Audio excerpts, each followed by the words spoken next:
बसली. आता मी गेल्या 7 वर्षापासून प्रवास करते, म्हणजे माझं रोजचं अपडाऊन आहे. आणि मी शिवशाहीमध्ये बसल्यानंतर जे कंडक्टर होते त्यांना मी तिकीट मागितली, जसं सहज आपण तिकीट मागतो तशीच म्हटलं की मला तिकीट हवी आहे मूर्तिजापूरची. आता तुम्ही मला सांगा, या बसमध्ये इथे लिहिलेलं आहे की मूर्तिजापूर अकोला बुलढाणा. मग ही जर लिहिलेलं आहे तर मी ऑब्व्हियस याच्यात बसणारच. मी जेव्हा तिकीट मागितली तेव्हा त्यांनी मला म्हटलं की ही मूर्तिजापूर बस थांबत नाही. मग मी त्याला जेव्हा विचारलं की का नाही थांबत, तिथं तर लिहिलं आहे, तर म्हणे वो पाटी पे मत जाओ बोले आप.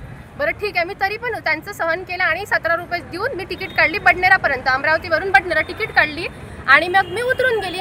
जेव्हा मी ती पाटी पाहायसाठी रिटर्न गेली की मला वाटलं की कदाचित त्यांचं खरंच बरोबर असेल, माझी चुकी असेल, पण ती माझी चुकी नव्हती.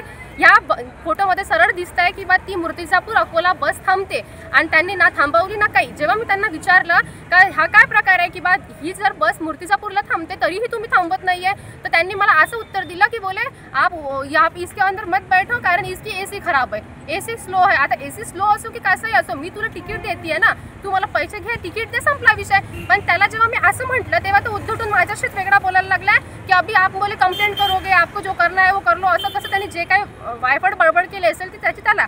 पण त्याची चुकी ही का त्याला मी जेव्हा एवढी सांगते, म्हणजे आता पंढरपूर वारी सुरू आहे तर त्याच्यात बस नाही आहे, इकडून तिकडून बस नाही, बस भेटली, मी शिवशाहीमध्ये बसली आणि ते तिथं त्या पाटीवर लिहिलं असल्यानंतर ती त्यांनी बस थांबवली नाही.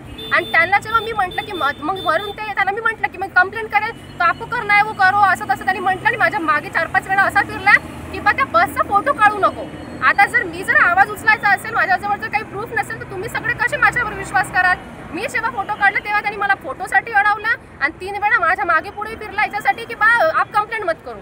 पण हा असा सगळा प्रकार झाला. आता तुम्ही सांगा, लाडक्या बहिणीची मी तिकीट घेतली की बा मी अर्धी तिकीट दिली लाडक्या बहीण असल्या कारणाने, आणि ते लोक असं म्हणतात की लाडक्या बहिणीचा असा म्हणजे तो छळ झाला, तर छळच म्हणता येईल याला.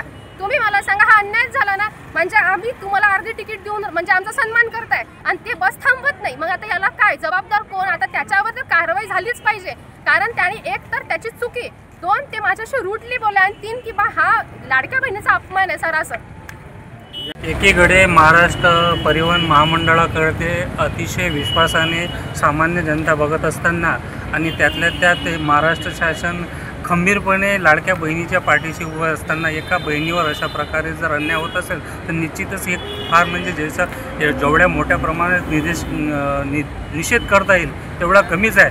जर या म्हणजे येणाऱ्या काळामध्ये जर अशा एखाद्या बहिणीला, ठीक आहे आता दिवसाची वेळ होती, ते ॲडजस्टमेंट झालं, उद्या भविष्यात जर अशी अडचण निर्माण झाली आणि ती रात्रीची वेळ जर असली तर अशा वेळेस त्या मुलीने किंवा त्या स्त्रीने काय केलं पाहिजे याचा शासनाने आणि संबंधित अधिकाऱ्याने व्यवस्थित निवारा जर केला नाही तर येणाऱ्या काळामध्ये प्रवासी संघटना आणि विविध संघटनाच्या माध्यमातून तीव्र आंदोलन केल्याशिवाय आम्ही राहणार नाही.